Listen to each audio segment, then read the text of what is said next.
Hi guys, how are you all doing? Hope all of you are doing well and all of you are safe with your families at home. Today I'm talking to you, as you can see, from my home and not from the luxury of my office because Delhi is under lockdown at the moment. But I thought I'll talk to you and make a video. Now, a couple of months ago, I made a video called The Most Underrated but Talented Cars in India. And this, of course, is part 2 of that video. And today I'm going to talk to you about the top 5 cars or the second batch of 5 cars which are heavily underrated but very talented in India, don't sell as much as they should.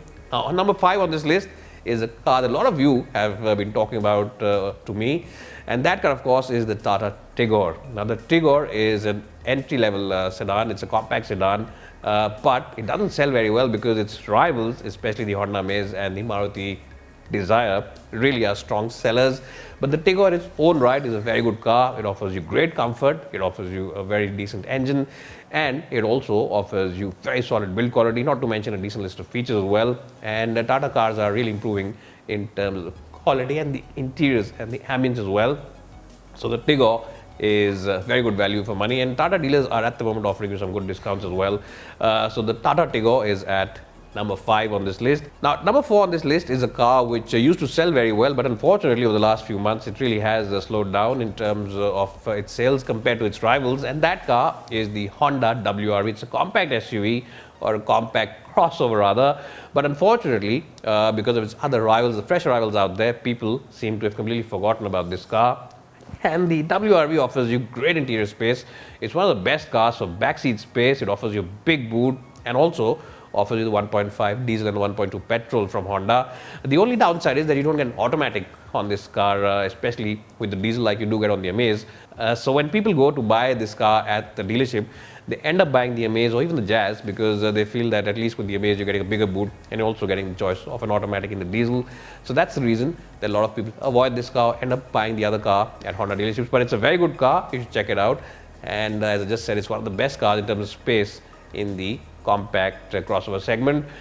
Well, so at number 3 on this list is a car which has a lot of fan following amongst keen drivers in India, and it's not one car, it's actually 2 cars.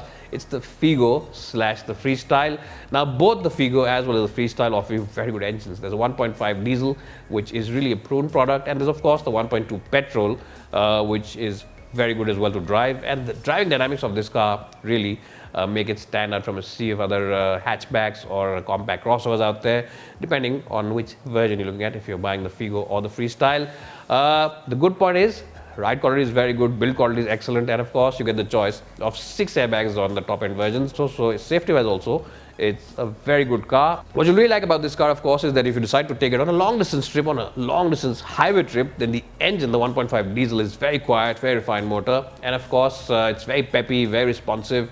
And if you decide to take this car up the hills, that's where the real joy is with the Freestyle and with the Figo, because dynamically these cars are one of the best in their segments. So really, at the current prices, at the current discounts that Ford dealers are offering, these 2 cars, the Figo and the Freestyle, make brilliant sense. In fact, I sometimes end up recommending the Freestyle to a lot of people who want to buy the EcoSport, because in terms of dynamics, it's pretty good, and it's almost as good as the EcoSport, where it costs about 2 lakh rupees less for the base versions. So that's the car that I truly do recommend.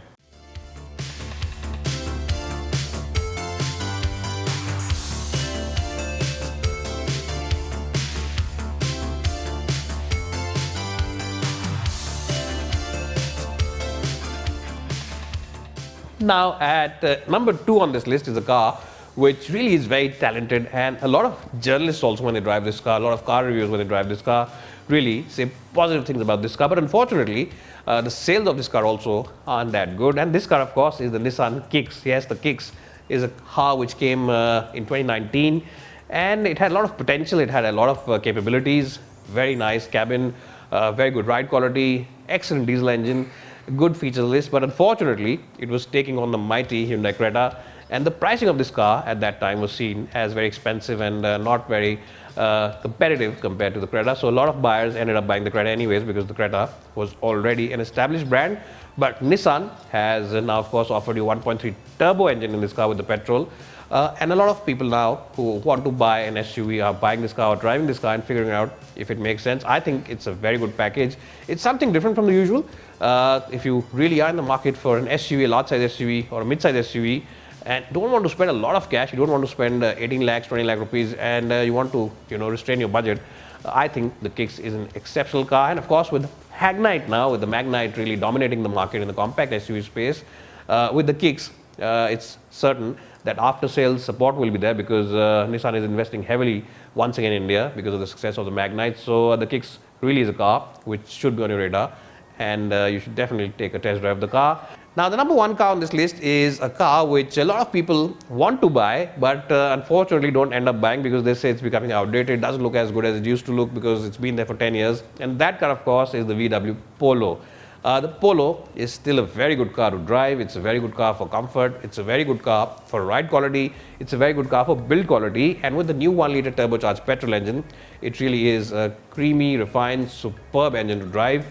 And yes, it is looking a little outdated now. It doesn't look as fresh as some of its other rivals. But even then, the Polo and even the Vento, its bigger sister, the sedan version of the car, even that car is fantastic value for money. You get everything and more for under 10 lakh rupees. Yes, the interiors still feel a little outdated.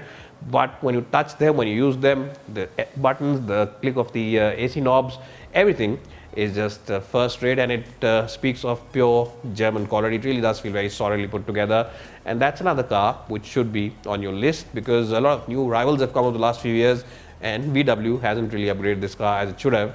So that's why people end up not buying this car and end up buying its other rivals. So well, this was my list of the top 5 cars, or part 2 of the top 5 cars which really are very good but underrated. People don't buy them as much as they should. If I missed any car, or you think that I should have spoken about some other cars, do let me know in the comment section below. And if you are watching this video, and if you are coming to this channel for the first time, please do subscribe because it's your subscriptions and your comments and your likes and dislikes which keep us motivated. It's bye for now, and thanks for watching.